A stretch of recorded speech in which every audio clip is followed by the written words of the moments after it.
Welcome all to another episode of the C64 Roundup 1990s Retrospective Edition, where we take a look back at the game releases that took place in the Commodore 64's final years. In this video series, the content is curated from games reviewed in Commodore Format magazine, and we'll take a look at how the review magazines rated the games back in the day, and Brendan from Bassage B 64K and I will look to provide some retrospective ratings as well. So let's get things moving as we take a look at the games reviewed in Commodore Format Issue 2, November 1990. A port of the arcade game by Data East, Midnight Resistance is a run-and-gun game that sees you play the role of a hero, out to save your scientist grandfather and 5 more of your relatives who have been kidnapped by a madman who's determined to rule the world. To do this, you'll need to face a myriad of soldiers, tanks, jets and plenty of other obstacles across 9 levels, each with their own unique look and feel. And I can tell you that this game is no walk in the path.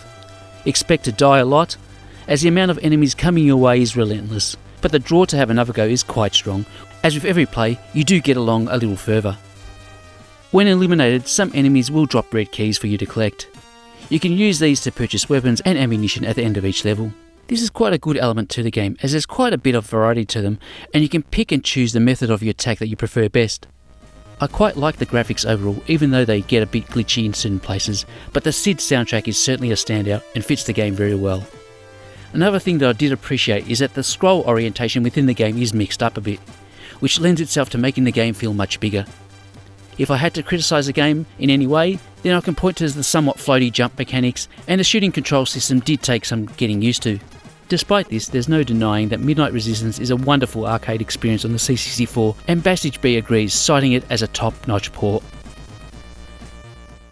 Greg Norman's Ultimate Golf is a golf simulation title that is quite impressive in respect to the amount of options on offer. Both match play and stroke play are included, along with a number of variants involving teams of 2 players. You can set your own preference when it comes to wind, weather, ball effects and caddy assistance, and you can even customise your own golfer's parameters. But it's when the game moves onto the course when things fall apart.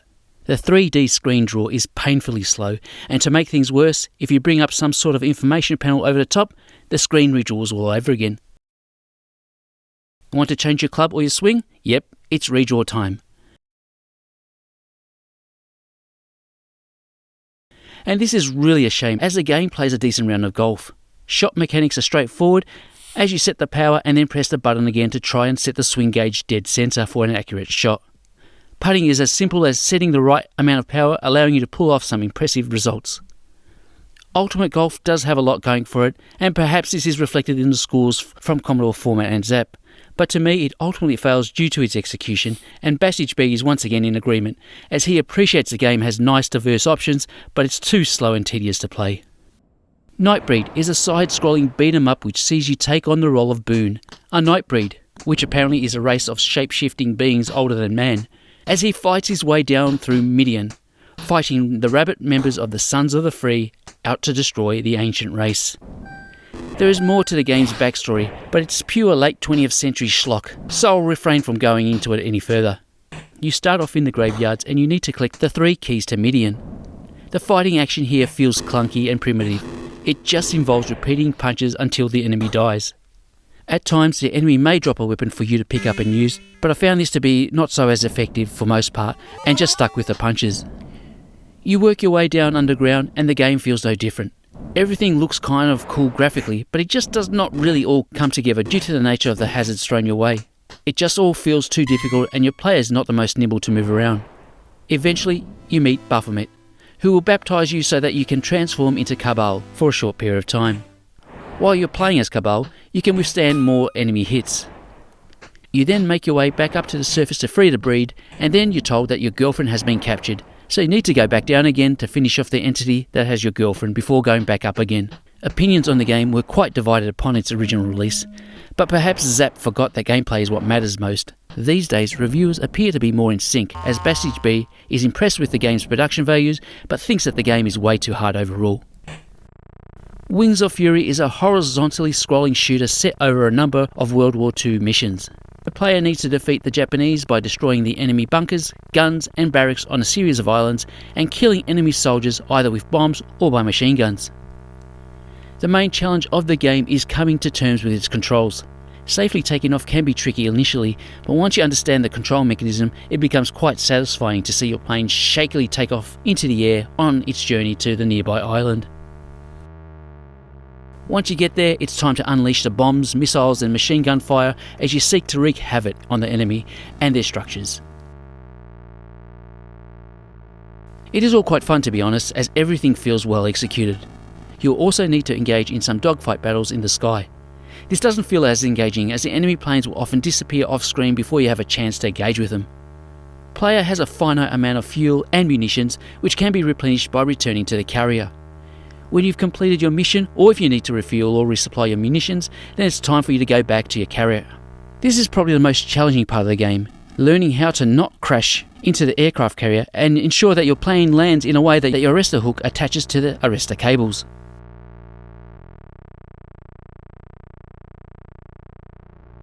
This was not a game I was expecting to enjoy, but once I understood the controls I had a great time with it, though perhaps the nature of the missions are a bit too similar and the game can feel repetitive in the end.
Super Off-Road is a single-screen racing sim arcade port containing 8 different tracks, whole lot of dirt and bikini babes thrown in to top it off. Racing against 3 other competitors, 2 of which can be human, your aim is to finish ahead of all CPU racers in each race, otherwise you lose one of your 3 credits. During the race, there are pickups like cash and nitros for you to collect, and after each race you have an opportunity to spend money to boost your vehicle with things such as top speed upgrades, improved tyre grip and faster acceleration. I know there are many of you who think highly of this C64 conversion, but for me, the controls really let the game down. Playing Super Off-Road feels like racing on the moon, with its floating gravity-like mechanics. I never felt like I had full control. I'm constantly banging into barriers, and at times I find myself steering off in the wrong direction as I'm left guessing which way my vehicle is actually facing ahead.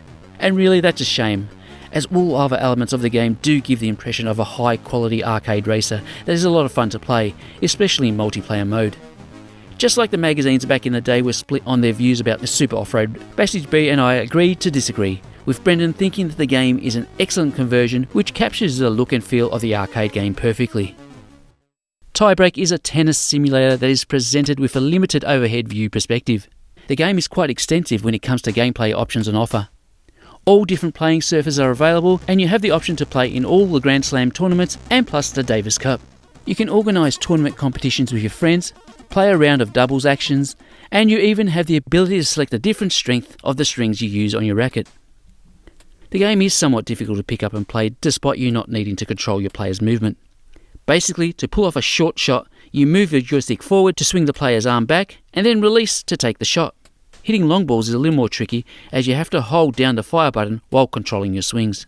This sounds easy in theory, but getting the timing of how long you need to hold the swing is the key to succeeding in the game. Though it doesn't take a lot of practice to get used to the game mechanic. Once you've mastered the basic shots, you can then try your luck with topspin, stop balls and lob shots. Tiebreak does have the makings of a very good tennis simulator, but the main thing that stopped me from enjoying the game is that everything else in the game is presented in a bland manner. There's no crowd, umpires or ball boys to speak of. Sound is quite sparse, and tournaments are tied together in a rudimentary fashion, and as a result lacks that big match feel that other sports titles do so much better. King's Bounty is an interactive fantasy-based strategy game which sees you take on the role of a hero of King Maximus, who has been tasked with the job of retrieving the Scepter of Order from the forces of chaos. To do this, you'll need to amass a mighty army and guide them across 4 continents in order to locate 25 pieces of the map that will reveal the hidden location of the scepter, and this needs to be completed with a set number of days. The main part of the game is presented in an overhead map view, with you moving your army around, visiting different locations. You are given various action options in these locations, such as buying spells, boats and weapons, gathering information, and obtaining recruits to grow your army. As you roam around, you'll run into enemies, which initiates a turn-based combat mode, where you strategically move your various units into place where fighting automatically takes place. Vanquishing your foe will often result in great riches. Accumulating wealth is key to completing the King's Bounty. You are given a weekly commission from the King, and you can pick up bounty contracts, but taking down these villains is anything but easy, and you'll want to make sure your army is well stocked before you lay siege on their fortification. Capturing a villain not only results in a big swag of gold, but you also find a piece of the map revealing the scepter's burial location. Numerous treasure chests are scattered across the map. Some of these chests will increase the hero's inherent abilities, such as magical strength or weekly income, and others may contain one of 8 artifacts which themselves provide a piece of the map. Though this style of game is not to everyone's taste, I did enjoy King's Bounty very much, though admittedly the gameplay does repeat itself quite substantially, which takes some of the shine off what is otherwise a stellar title. BastardSpeed really loves the game, as you can see by his game score, citing that it's a fantastic RPG strategy hybrid.